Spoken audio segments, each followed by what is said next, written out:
Today is Tuesday, October 16th, 2018. My name is Edna Sussman. I'm a reference librarian here at the Half Hollow Hills Community Library.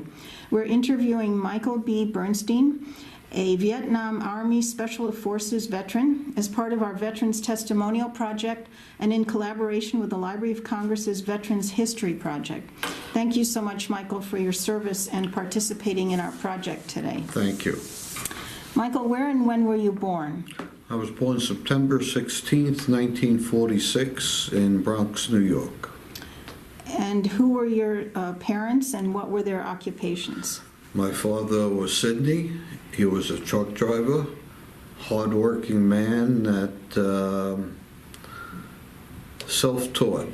Never watched television, always read. Wow, wonderful. And my mom worked also. She was a bookkeeper. Mm-hmm. So they were busy. They were busy. Did you have any siblings? I have two older brothers. Unfortunately, one has passed. Oh, I'm sorry. And I have another one who lives in New Jersey. What were their names? My oldest was Harvey, who died about 3 years ago. And my other brother is Richard. I'm the youngest. Oh, so Richard and then you. Mm-hmm. And did they serve in the military at all? They served in the reserves, but they never went overseas. Okay. So what were you doing before you entered the service? I was not very bright, to tell you the truth. I was prime meat. I was 1A. I was working. I had a girlfriend, and I was enjoying life. Were you in high school or graduated from? I was out of high school. Out of high school. I was having a good time. What were you working at? I was working for a pocketbook manufacturer. Mm-hmm. I wasn't looking for a career. I was just enjoying life. Nice. And the girl I was seeing lived in Forest Hills, so I used to sleep over there a lot. Mm-hmm. And I would call my father to let him know that I wouldn't be home till Monday. Oh. And I called him one Sunday evening to let him know I won't be home till Monday, and he said, "I think you should come home." Why? I said, "Everything okay? What do you need me home for?" He said, "You've been drafted." Oh, wow. What year was that? That was June of 1966. So you were drafted in which branch? Army. So I guess you didn't have a choice. Which branch? Oh, you could have requested a different branch if you didn't want the Army. Oh, really? Yeah. Oh. So why did you stick with the Army? Just was the easiest one. So you were how old? 20? This is 1966, so I wasn't 20 yet. Okay. So what happened when you departed for training camp and during your early days of training? It was a carnival. What does that mean? To say the least. I remember leaving from Penn Station in Manhattan, getting on a train, and the train took us to Fort Jackson, South Carolina. Spent, I don't know, about 4 or 5 days there until they processed us elsewhere. Mm-hmm. And then they put us on buses, and we were on our way to Fort Gordon, Georgia, which is in Augusta, Georgia, where they have the Masters Open. Oh, okay. And that's where I did my basic training. Mm-hmm. How long was the training? 8 weeks. Okay. How was that? It was interesting, actually. I'll never forget when the buses pulled up to our area. The bus drivers, who were civilians, but they were very nice, said, "You better get ready because they're going to jump all over you." Oh, wow. And they did. And our duffel bags were under the bus where you normally would put luggage. Mm-hmm. And as soon as we got off the bus, they just said, "Grab any bag, we don't care if it's yours or anyone else's, and run to the back." And people were tripping over duffel bags, and to be honest with you, I never laughed so hard in my life. Really? I couldn't stop laughing. It was hysterical. That's funny. The ironic part of it is that particular month, June of 1966, was the highest draft in American history. No kidding. I So didn't know that. the war was heating up, and they needed a lot of manpower. Because of that, I would say that 90% of my basic training unit was from New York. Huh. And they brought us in the back and lined us up, and the first sergeant got up and went through every state in the Union to see where everyone was from. And he wasn't getting much of a response, a couple of hands here, a couple of hands there. And when he said New York, you know, Wow. 80% of the guys Wow. raised their hand. I wonder why that was. Because they were just taking them as fast as they can get Oh. them. And this Southern sergeant said, okay, you hoodlums, you're not going to get away with the same stuff here you did back home. And, you know, I was always an athlete. I was always in good shape. So as big a pain in the neck as it was, I didn't find basic training that difficult. I mean, it was tough being away from home. It was tough getting up at 4 in the morning to run 5 miles. Oh, wow. But I handled it well, and I made some good friends, and Were you there the whole time I was in Fort Gordon, Georgia the whole for time. the basic training? Yeah, and then from there, when I finished there, I went to Fort Knox, Kentucky for advanced infantry training. Now, how come? Did you volunteer for that, or they asked, or? Everybody goes to a second training. Oh. That's where they assign you to what your military occupation will be. Oh, Some guys will go to Fort whatever for artillery. Some guys will go to another fort for signal. I wonder how they decide who goes where. You take a test.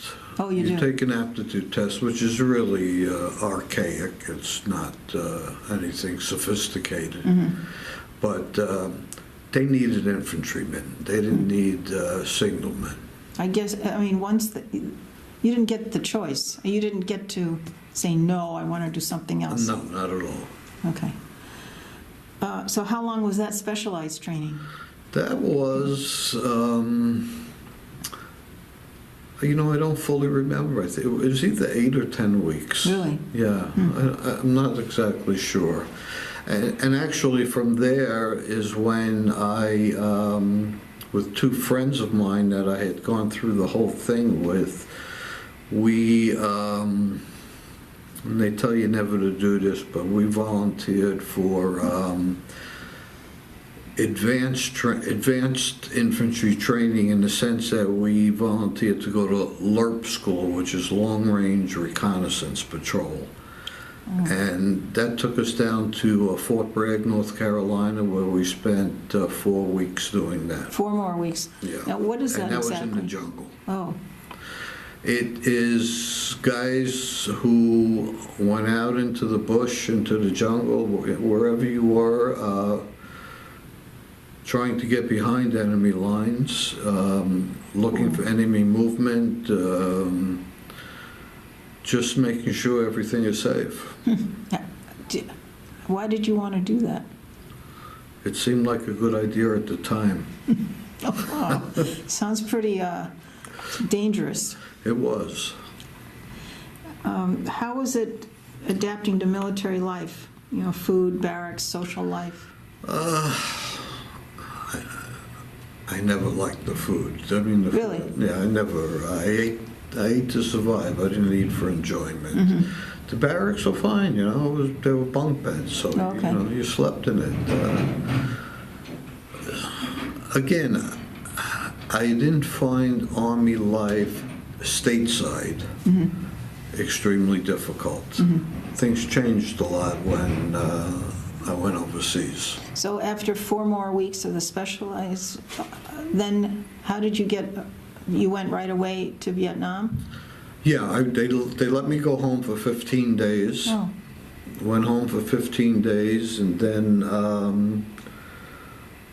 went to McGuire Air Force Base in New Jersey, put me on a plane, and on my way. how long did it take to get there? Forever. I don't remember exactly. The interesting story about getting there was we landed in Japan to refuel, and they let us get off the plane, stretch our legs a little bit, and it was a huge hangar, huge. And it was a steel curtain because there were guys on the other side that were going home. Oh, And I took a peek through the curtain, and I saw two of the Irish guys that I used to fight with. you're kidding. On their way home. Oh, But wow. we were friends by then. Yeah, yeah. And I spoke to them just to get a lay down of what am I in for? Right. Because I didn't really know. And they were great. And I asked them if they would do me a favor, which I never thought they would do, would be to just go say hello to my mom and dad and tell them you saw me. Nice. And they did do it. Oh, that's nice. Yeah. Because I saw them when I came home. You did? Yeah. Wow. And from Japan, went to Vietnam and then was assigned at that time to the 196th Light Infantry Brigade. Where was that? Is there a place where you were stationed? Yeah, I was initially stationed in a place called Tay Ninh, which is at the base of Nui Bai Din, which is the Black Virgin Mountain. It's one of the largest mountains in Vietnam. You can see it from almost everywhere. And our Special Forces unit was at the very top of the hill. Oh, wow. And the Army infantry units were at the base of the hill. And in between were hundreds of Viet Cong and North Vietnamese who, over the years, because this is their home, built tunnels, supply depots, hospitals, barracks. So it was our job to clean that out. Wow. Cool. And there were a lot of Americans stationed around there. It's big group. Yeah, they were probably at the base of the hill. I mean, the 196 probably had about, I don't know, 3,500, 4,000 guys. Oh.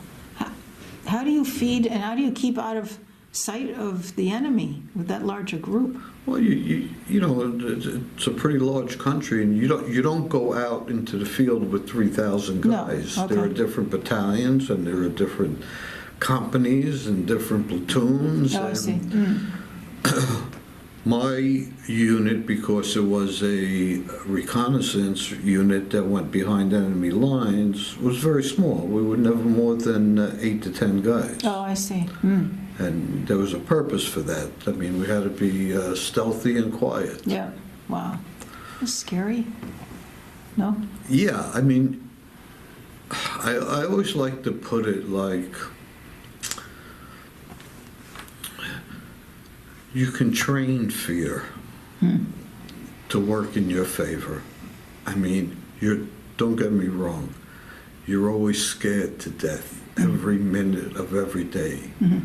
But you can train yourself not to be afraid. There's a difference. Really? Yeah. Okay. And in order to function, you need to get like that. Don't get me wrong, I'm not saying I wasn't scared, because I was scared all the time. Uh-huh. But I guess you learned to cope with You it. got to deal with it. Deal with it. To survive. To survive, yeah. So you were obviously considered on front lines. There are no front lines in Vietnam. I guess Not really. the whole thing was a combat zone. Yeah. What kind of combat did you witness? I mean, or you were in the middle of it? Well, there's always, automatic weapons and small arms fire combat where you either hit one of their patrols or they hit you, and you're fighting with M16s, M79s, M60s. These are all different kinds of weapons. Heavy to carry, no? Not really. Really? Not really. They weren't too bad.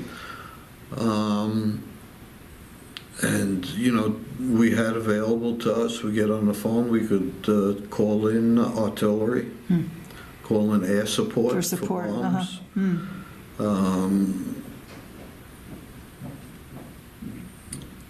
And then there's a up-close combat where it's pretty close to hand. Wow. Wow. How did you feel? You probably witnessed destruction and casualties quite a bit. Unfortunately, yes. Yeah.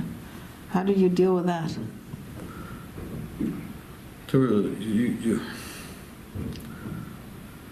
You know, when you lose a friend, or even a friend gets wounded seriously, you don't deal with it. You have to keep on protecting yourselves and the rest of the You got to troop. keep on going for everybody else's sake. It's not easy. Mm-hmm. It's something 50 years later I still think about very often. I mean, if somebody gets injured or, in the middle of combat, how do they get help right away? Well, every unit, including us, has a medic who does, pretty much just triage the situation. He could try to stop bleeding, gives you morphine for the pain. Some guys are hurt so bad you know they're not going to make it, so you try to make them as comfortable as possible. And then you hope you can get a medevac in, which is a helicopter, and get your buddy on that medevac and back to a hospital. Now, Some of them that were picked up and went back to a hospital, I never saw again, because if they were seriously enough wounded, they went from that hospital to either they had hospital ships off in the South China Sea, or they went to Japan. for more medical attention? Yeah, for more serious medical attention. Wow. Well, you mentioned before the interview that you got the Purple Heart twice. How did Yeah. that happen? Just unlucky. You don't have to do anything special to get that. I was a mortar round got me on my right side, pretty much got me all the way down the arm. You can see little scars and in my leg. And strangely enough, there's a scar right here. I see, yeah. Now, how I got that scar was when I heard it coming in. You can hear a whistle, I went like this. Oh, wow. And if I hadn't gone like that, it probably would have caught me in the face. Wow. So that was one. How soon after you got there did that happen? About 4 months, Really? yeah. But And then how long were you out of commission? not very long. I didn't, there were guys more injured than I was, so, I didn't jump on a helicopter real quick. I let them go first, because I could still function. And once they got out the shrapnel and sewed me up, a little physical therapy, not really. Where did you go for that? I went initially to what was the 45th Medical Evacuation Hospital, which was a very interesting building. It was In Vietnam? Yeah. It was a full hospital, but it was in a Quonset hut, but it was all done with air, like blowing up a balloon. Oh. Amazing. And from there, they sent me to the USS Hope, which is a ship in the South China Sea, where that's really where they did the heavy work on me. How long were you away? I wasn't away that long. I was away about 3 weeks. Oh, And I was antsy to get back. you were? Yeah. After an injury like that, they don't send you home? No, it's not the $1 million wound. So then what happened with the other incident? The other one was an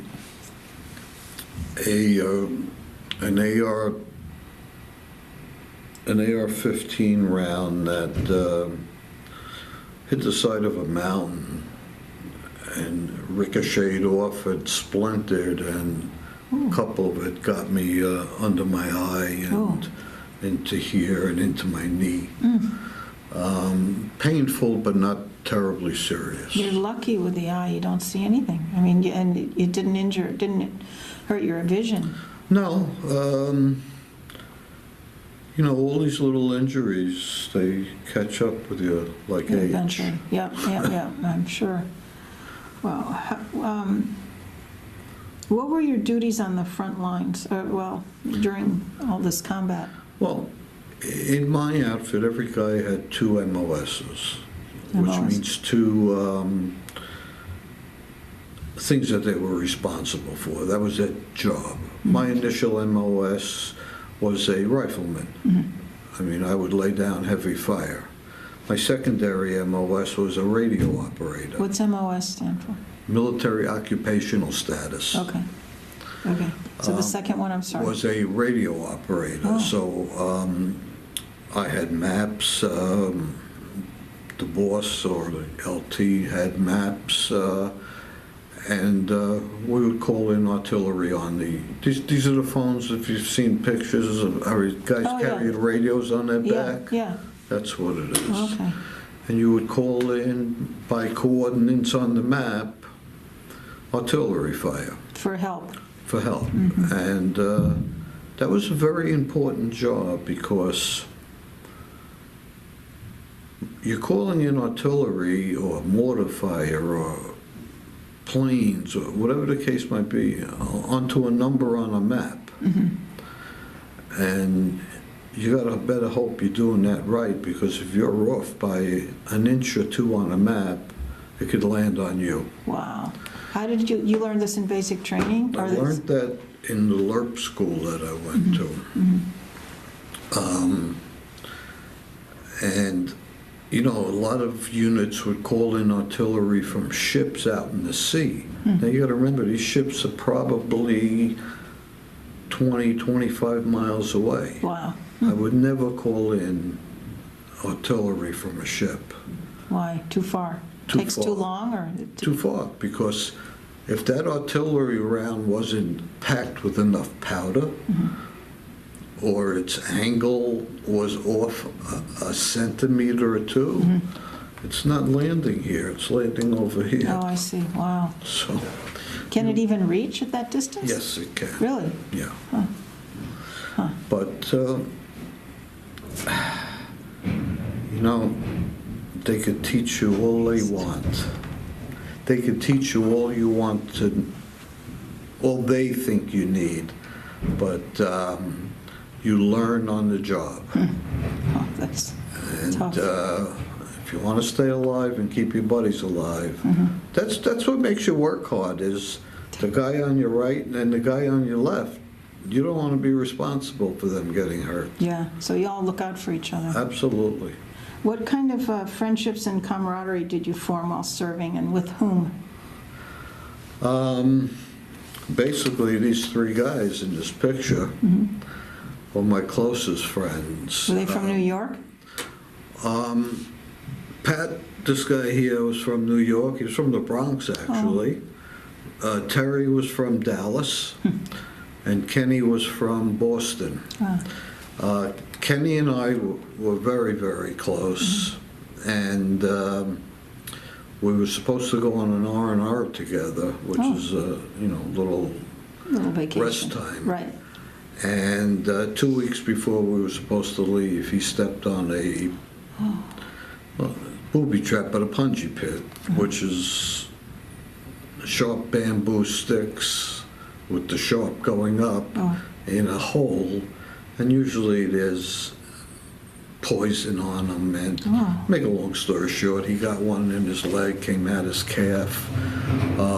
They sent him immediately to Japan. I never saw him again. Really? Oh. So I had to go on this R&R by myself, knowing what had just happened to him, and it wasn't enjoyable. Sure.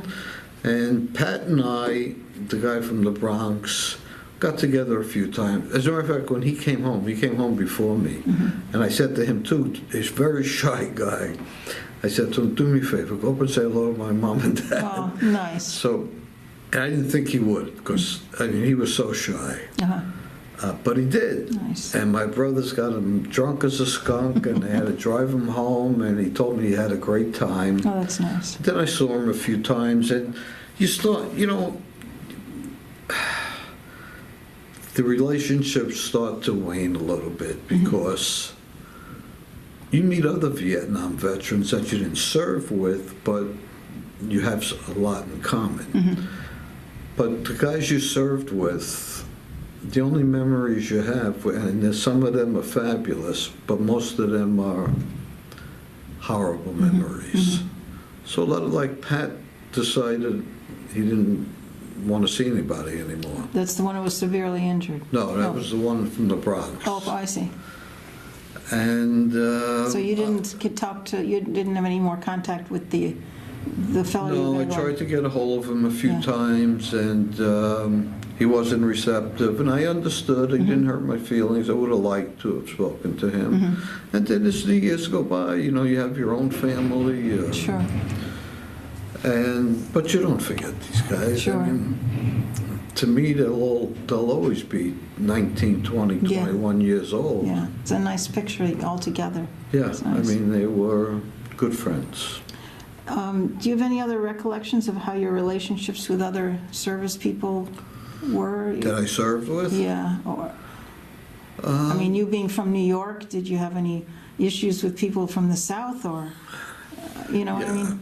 Being Jewish and from New York, I absolutely had issues with guys from the South who never saw a Jew before. And like I had mentioned before, you take care of the problem immediately. You don't let it get out of the hand. You just take care of the problem. Whether you win or lose a fight doesn't make a difference. You've gained their respect by just fighting back. So you didn't make amends and were buddies after? No. Or And, you just and respected guys each- like Pat and Terry and Kenny, they wouldn't even let me, if some guy made a remark towards me, or even a racist remark to some of our African American buddies, they would take care of it. Oh, I see. Our friendship was tighter than their bigotry, right? Wow. So you didn't really feel uncomfortable after a while because you knew you'd take care of it? Good. Not at all. As a matter of fact, I'll tell you a quick story. The chaplain who took care of our unit was a colonel, which is a very high rank for a chaplain. And he kind of sought me out because I was one of 3 Jewish guys in an outfit of about 3,000. Wow, really? Yeah. That's amazing. And we became friends. I used to even go to his services on Sunday because I liked him. And I was out in the field on this particular day, and a helicopter came in looking for me. Normally when that happens, probably one of your parents passed away, and they're going to send you home for the funeral. So, and that's what went through my mind. I got on the helicopter, went back to base camp, and the chaplain met me at the helipad. You still didn't know why? I still didn't know why. Well, it was Yom Kippur and Rosh Hashanah, and I had no idea. Oh, wow. So, I mean, I was filthy. I was drenched in mud. And he says, you don't have time to change. Get on that helicopter right there. It's going to take you down to, where'd they take me? A very secure area. Still in Vietnam? Still in Vietnam for services. And I get there, some guy in a Jeep drives me to this big Quonset hut where they're holding services. And I walk in, and it was on a beach, actually. I walk in, everybody turns and looks, and they see me, they're all clean. I'm a mess. But I look through the Quonset hut to the end, and through the windows I see this beach with blue water and nurses in bikinis. So I just quickly looked up and said, God, forgive me. Wow. And I got lost for 3 days on the beach. Nice. Good for you. Well, that was your penance going through Yom Yeah, Kippur. and I felt bad when I went back. I lied to the chaplain and told him that I went to services, which I always felt bad that I did. Well, you kind of were there. But Did they have more Jewish soldiers there? there was probably about, I can't remember it that well. I wasn't in that place too long. There must have been 50, 60 guys there. Oh, really? That was nice of him to do that. Yeah, great guy. As a matter of fact, when he left to go home, he called upon me to drive him to the airfield in a Jeep. Nice. Wow. Good man. Yeah. I kept in touch with him for a long time. He passed away about 10 years ago. Good man. That's Colonel nice. Condolly. Condolly. Nice you kept in touch. Yeah. And how did you stay in touch with family and friends back home? Difficult. Yeah. My father, who was a worrywart, I mean, big time. The man, God bless him, he wrote me a letter every single day. Oh, really? Wow. Most of the time, I didn't get these letters to maybe 5 at a time, 10 at a time. No I kidding. didn't get mail every day. Wow. Wow. There wasn't a guy in a little truck with a steering I wheel on guess. the wrong side Right. handing out mail. So, but his letters were so important to me because they kept me in touch with reality. Because you lose touch with reality. I mean, you say to yourself a million times, there can't be a God on earth that allows this to happen.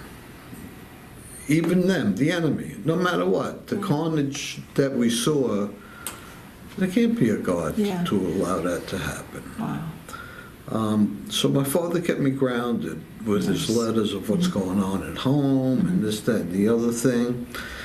And I made a point of every time I was in the rear area, I would write 5, 6, 7 letters individually. That's nice. And gave them to some guy back there and told him mail one every week or Oh, whatever. that's So nice. my father would keep getting something.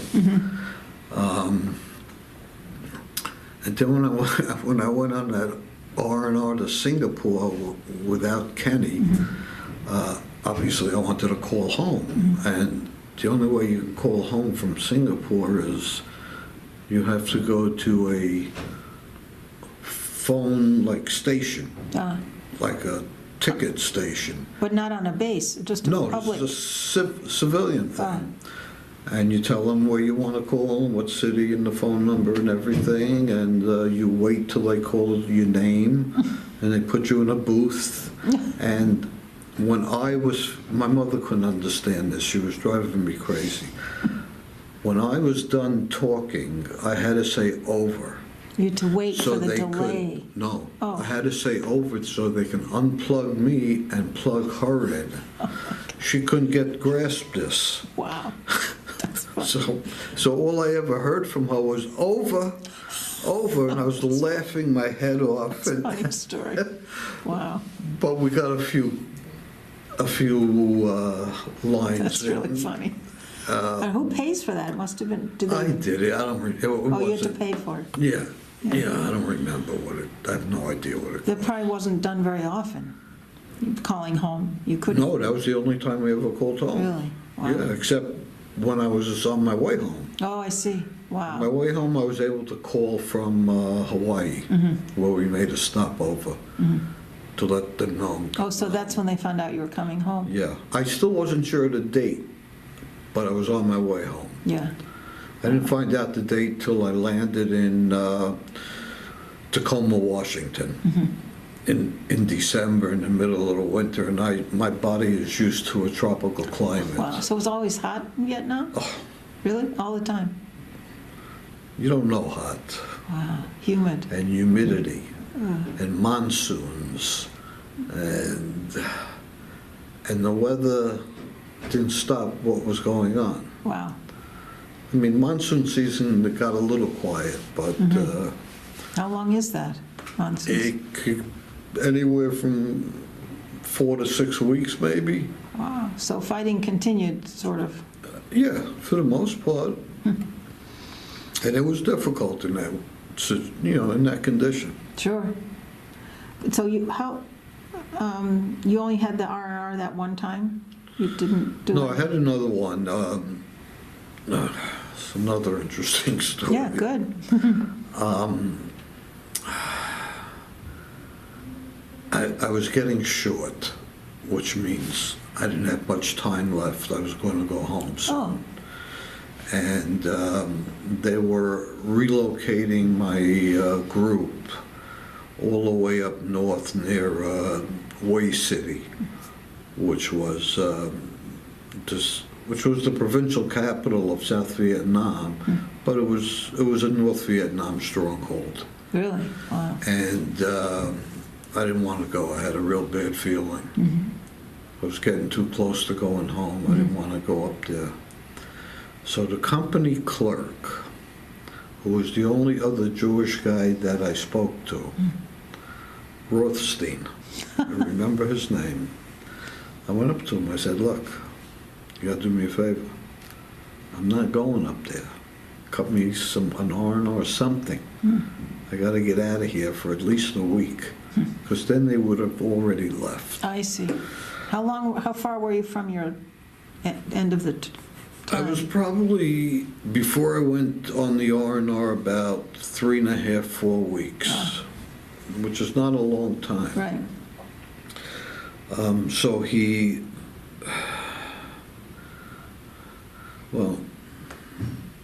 I had to threaten his life, but I did. Okay. And he cut me an R&R to Hawaii.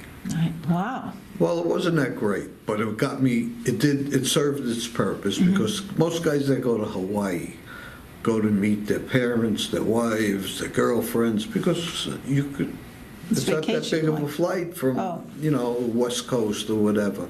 How long a flight is it from Vietnam? Oh, from Vietnam, it's quite a flight. Oh, for them to get there, you mean, it's not that bad? For the relatives Right, to I get get it. from San Francisco or Okay. LA or San Diego. Yeah. So I get off this plane in Honolulu, and these women are running to their husbands, their boyfriends, their sons, and I'm all alone. Oh, gee. It was horrible. Terrible, yeah. But I kept telling myself, this is what you It's a gotta lot do. safer, yep. So basically, I didn't connect with anybody. I didn't want to talk to anybody. How long were you supposed to be there? I was only there for 5 days. I took a ride up to the University of Hawaii, figuring, I could meet some people of my age group, Right. and you could spot a GI a million miles away in Hawaii, and nobody really wanted anything to do with It's a you. bad time. Yeah. People were not nice to Vietnam. No. And at the time, I didn't understand it well, and I was angry. I was Sure. really angry. But you were safer. it was what it was. So I fly back to Vietnam, go to where my unit was when I left, because I had no idea where they were now. And the first sergeant was still there, and him and I were pretty good friends. And he said, "What are you doing here?" I said, "I just came back from Hawaii, and I don't know, where's everybody?" And he told me they were up north. He said, "I'm going to have to send you up north." I said, "Tom, you can't do that to me, man. I only had like 2.5 weeks left." Wow. I said, "I'm too short, and I got a bad feeling." He says, "I'm only kidding. Oh, gee. You stay down here, you keep me company." Oh, wow. So for 2.5 weeks, I kind of did pretty much nothing. Well, thank God. I did whatever they wanted me to do, because I was very thankful to be there. Yeah, I bet. And then the orders came down to go home, and So this was 2 years in? You did 2 years? this was this was a year and a half in. Okay. And orders came down to go home, and went to this place where you hang out until they call your name to get on a plane. So you flew home the whole way? It was not by ship or anything? No, I got on an Eastern Airlines plane. That took me, we made a stop in Wake Island, Hawaii, and Tacoma, Washington. You know, I want to ask you, because this is my ignorance, but let's go back a minute. How are the Special Forces duties different than regular? Well, today they're totally different than they were back then. Right. Back then it was a very small units. I mean, a normal infantry company, let's say, is anywhere from 250 to 300 guys. Wow. We were more called a detachment rather than a company, or sometimes even a mic force. And again, we weren't more than 8 to 10, 12 guys at a time. So that's the difference. We're not looking to make contact with a large Vietnamese force. We're too outnumbered. We want to see where they are, make contact, and call in the big boys. Oh, I see. The 3,000 guys can come. So you're kind of scouting things out. Yeah. That's why they called it long-range reconnaissance. Oh, I see. Wow. You went further than you should be. On foot, usually? Yeah. Well, not all the time. Sometimes by helicopter. Oh, I see. Huh. Well, that answers that. That's good. I wasn't sure. You know, I thought maybe some of your responsibilities were different in how you dealt with the enemy. It was different in a sense. It was more in your face than, you know, most firefights, you don't even see who you're shooting at. You're just shooting at where you think somebody is. Wow. So for us, it was more in your face where you can see a person. Really? Ooh. Yeah. So after you came home, how were you received by your family and friends and community? Oh, it was received. It was funny. I came into Kennedy Airport on Northwest Airlines, and they had posted the wrong gate that my plane was going to come into. Oh. So I get off the plane. There's nobody there. Oh, God. I'm saying, you gotta be kidding. What do? I start walking. I didn't know what to do. And There were no cell phones then? No. To call your family? No. Yeah? And I spot my father. Oh, you did? And then he saw me. And yeah, I mean, as far as my family, my close friends, they were happy to see me home. They couldn't understand, and I didn't try to explain what I had gone through. It was too hard to talk. Not for a minute. Wow. You know, I was just happy to be home with them, and then as, you know, I wasn't out of the service yet. I was still in the service. Oh, how much longer did you have? I had another 6 months. Oh, you did? So where did you serve there? Well, That time? initially, they had me going to back to Fort Bragg, North Carolina, to train Special Forces troops, Oh, which wow. would have meant I'd be back in the jungle and the swamps for 6 months. And I sat down with my father one night, and I said to him, you know what, Dad? I'm not going. I'd rather go to jail. I'm not going. I'm not going to put myself through that again. Sure. So him in his, he knew how to get things done. He started writing letters to everybody. Were you living at home? I was living in the Bronx at home still. But you were on active duty? I was on active duty. I was home on leave. I see. And he wrote a letter to Bobby Kennedy, who was the state senator at the time. Nothing happened. I was 2 days AWOL already. I was supposed to report on a Friday, and I remember this was a Sunday that I still haven't reported. Phone rings in my apartment in the Bronx. And this guy gets on the phone. He says, this is Sergeant so-and-so from the Pentagon. I said, AWOL 2 days, the Pentagon's calling me? And he says to me, as per Robert Kennedy's office, your orders are changed to Fort Dix, New Jersey. Wow. He said, tell me where to report. Wow. So he told me where to report, and they never knew I was AWOL because all my records and everything was in North Carolina by the time it got up. So that 6 months I spent at Fort Dix was probably the most, I want to say enjoyable, but it's the wrong word, satisfying time in the service. Really? Because all the guys that I was training in Fort Dix, and I was training them on this radio to call in artillery.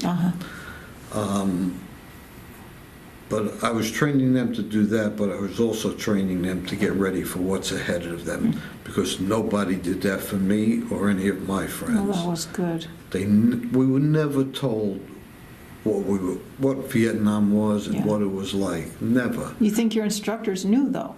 They had been over there or not? Most of them, believe it or not, were Korean War veterans. A lot of them weren't there. And when I got to my assignment at Fort Dix, there were about 6 guys like me, young, stripes. Some of these old-timers, it took them 20 years to get these stripes. I got them in a year and a half. Sergeant stripes. Yeah. We had chest loads. One of the guys, this guy Tazinski, was the most decorated soldier on Fort Dix. I mean, and so the older guys hated us Yeah. because we had everything they wanted and they couldn't get. And we just wanted to get out of there. Yeah. But we all had our own cars, and every night, each of us would take 6 guys and put them in our cars, buy a case of beer, and tell them what lies ahead. Wow. And I'll never forget, this went on for 6 months. I would get letters stacked this high thanking me. Oh, And so would the other guys. yeah. Because At least they were mentally somewhat I prepared. wanted to get them mentally prepared. Yeah. I didn't want them to experience the shock that I did. That was good you did that. Wow. They were contemporaries. They were the same age as I was. Many of them were college graduates, much more educated than I was.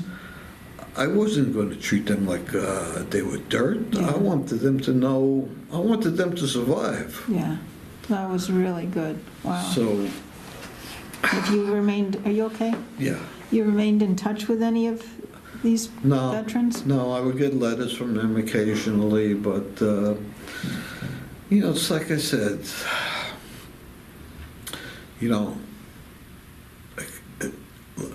we had times where we had a lot of laughs, but most of your memories are bad memories. Sure. So, I could see Joe Schmo over there, and all he's going to do is remind me of Yeah. something bad that happened. Yeah, yeah. What did you do after you then were ended with the military? Well, it's a little interesting too. Before they let you leave, they sit you down and they try to get you to Re-up. re-enlist. Oh, okay. So they sat me down and they had what they call a variable reenlistment bonus. Oh, Now you got to remember, this is 1968.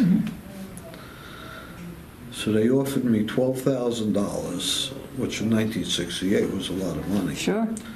$12,000. I would have to re-enlist for 3 years. My first year, I could go anywhere in the world I want to. Wow. But in the last 2 years, I'm all theirs. I knew where I would be the last 2 years. They'd send you back to Oh, Vietnam? in a heartbeat. Really? Yeah. But my thinking was, and it wasn't that long that I thought about it, I had no education. I had no skills. I was concerned, what am I going to do with my life? And I thought I would take their offer and then ask to go to helicopter school to learn how to fly. And that could be an occupation, if I survived, that I could utilize as a civilian. But then, I started to talk to a lot of friends and everything, and being a helicopter pilot over there was Very dangerous. was a death ticket. Yeah. I mean, this bracelet here, this guy was a hold helicopter it up. pilot. Yeah. He Yeah. saved my life. Really? How so? Well, he was a dust-off pilot, or a medevac pilot, and he had picked up more guys than he should have, not including myself. I didn't go yet. This was the second time I was wounded. Yeah, I see. And he couldn't take any more. He wouldn't be able to get off the ground, too much weight. So he took off, and he radioed to me that he was told he cannot come back. There's too much heavy fire. Try and hold out as long as you can. Oh, God. I said, man, are you crazy? You might as well just shoot me in the head, because I'm not making it out of here. Yeah. So about a half an hour went by, maybe longer. I lost track of time. I hear a helicopter. He went on his own, disobeyed orders, and came back for You're us. kidding. Yeah. Wow. Did he get in trouble for doing that? Somewhat, but nothing. But he nothing saved he you. couldn't handle. How many other guys did he pick up He with you? picked up me and 4 other guys. How many fit in a helicopter?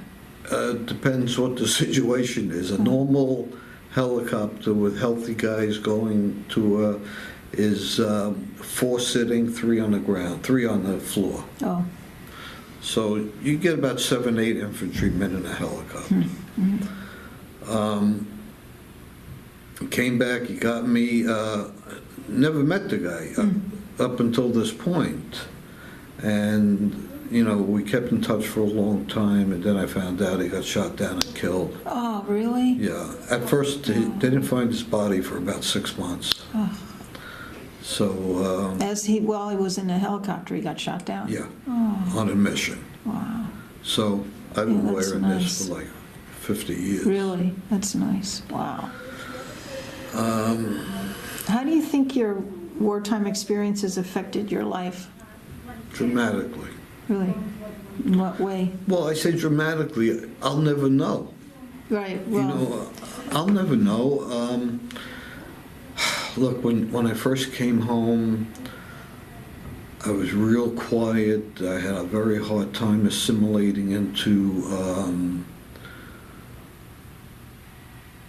socially, and, my peers, and that's when I started to lose a lot of my old friends, because I didn't understand it at the time. I understand it now. They didn't want to hear about this nonsense. It's the last thing they wanted to hear about. Nobody wanted. So you didn't talk about it. I know guys that when they went for a job interview, on their resume, they filled in the time that they were in the Army with something else. No Never kidding. told the They were- interviewer they were in the Army, because they were... ashamed? No. The NYPD was not taking certain guys that were in Vietnam, and I know one of them, You're kidding. Why Yeah. not? because they were not considered stable. So that became difficult, and Well, what did you do? well, I didn't find a niche. It took me a while. I was going from job to job, made friends away from my norm, or that I had my entire life. I mean, I still have friends today that were my friends at 1. Wow, nice. And I still have them today. And up till today, I still haven't spoken to them about the war. No kidding. They don't want to know, I don't want to tell. Really? So I find I don't have a problem with it. So where did you eventually... I eventually wound up, I met my wife, and she was working for S&H Green Stamps. I remember those. Remember those? So my mom got her freezer. So her boss was the guy who bought apparel for the magazine that you can buy from. And he got me a job with an apparel company. And that led to about a 25, 30-year career in the apparel business. No kidding. Wow, Yeah. nice. But strangely enough, now I'm about 50. And that's when the PTSD hit me. No kidding. It didn't hit me before that.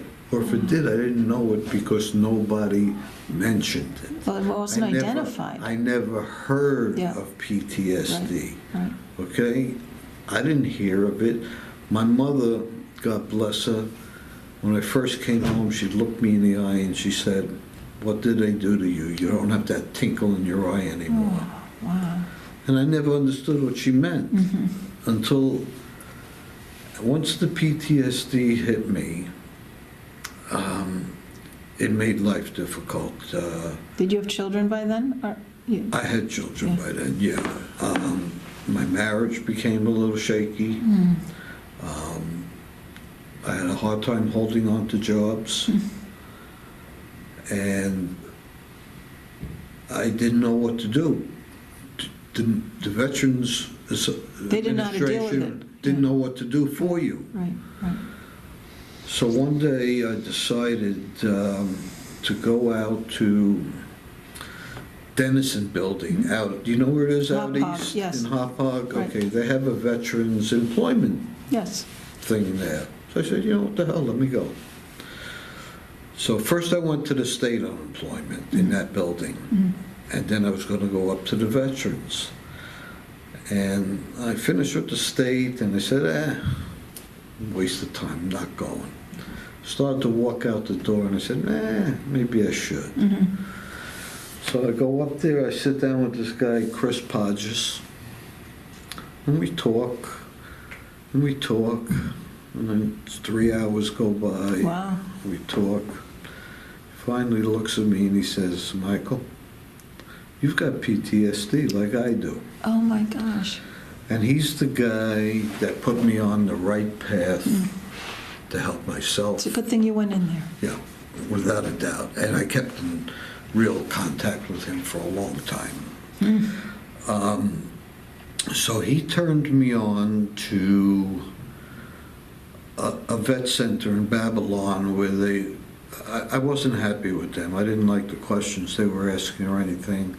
And somebody there, this woman, Jean Morrison, see, you don't forget the names of people that help That's you. amazing. Yeah.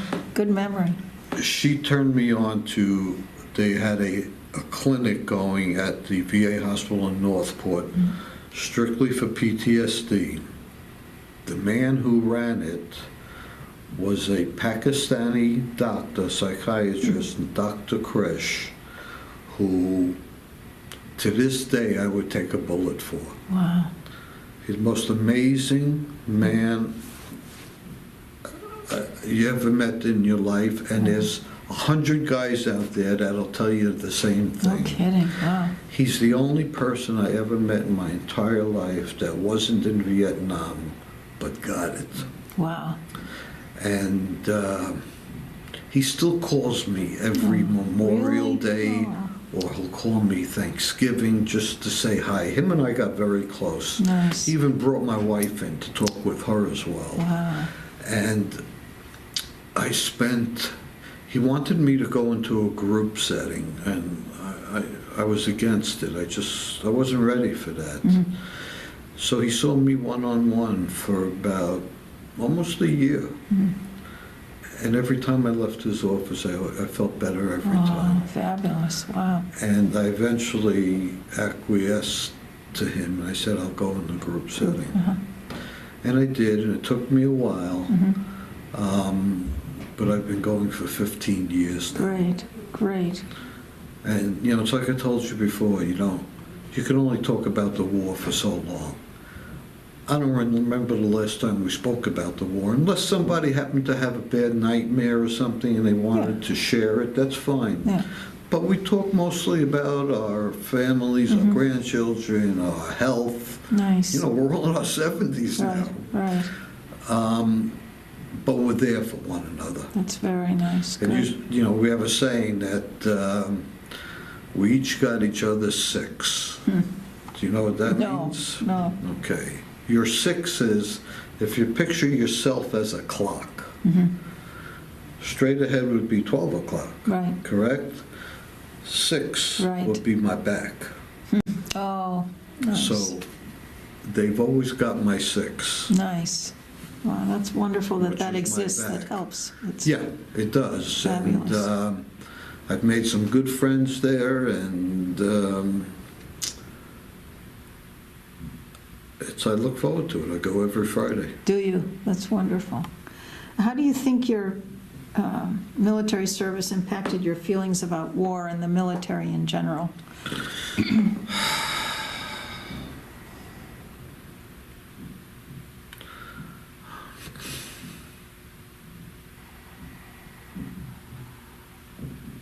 I got to think. Okay.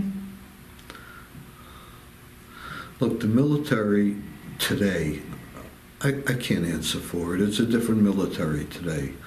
I mean, I see the uniforms these guys wear. If they gave me one of those uniforms, I don't think I could get dressed. I mean, they got Velcro this and that, but it's a good military. You got good kids in there, because right next to my PTSD group out in the Northport, the guys from Iraq and Afghanistan. No kidding. So I take the extra 10, 15 minutes every time I'm out there, and I'll sit down and talk to one of these Oh, guys. that's nice. And it's amazing, they have no conception of Vietnam. I remember one of them saying to me one time, he says, you know, in Iraq last month, they lost 1,200 guys. Oh, God. I said, do you know how many they lost in Vietnam? He said, I haven't got a clue. I said, 58,000. Wow. He says, you're kidding me. They don't know. Wow. It's surprising But they appreciate Okay.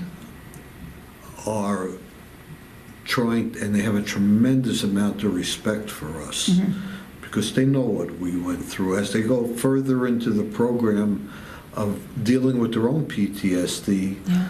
they learn about it, because we were the first. Right. Right. I mean, World War II, they had shell shock, or, Yeah. you know, there's always been that. Yeah. So the military, I think, is good. Yeah.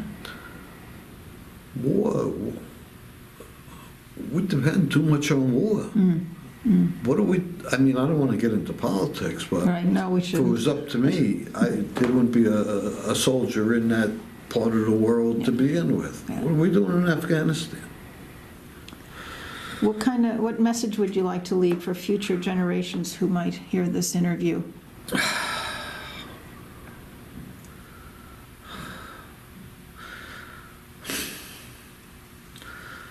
Unless they're knocking at your door, trying to knock it down with weapons in their hands, there's no need for war. There's got to be a better way. There's just got to be. I mean, war affects people, not only kills them, but ruins their lives. I don't see the upside to war. I understand World War II. That's an easy war to understand. Right.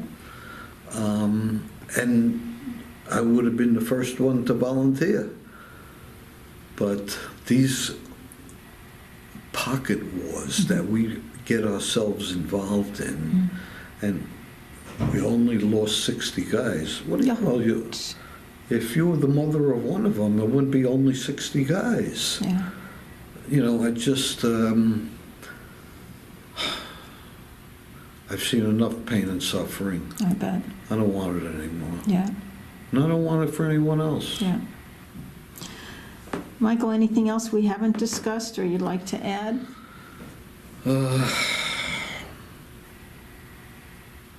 There's probably a dozen things that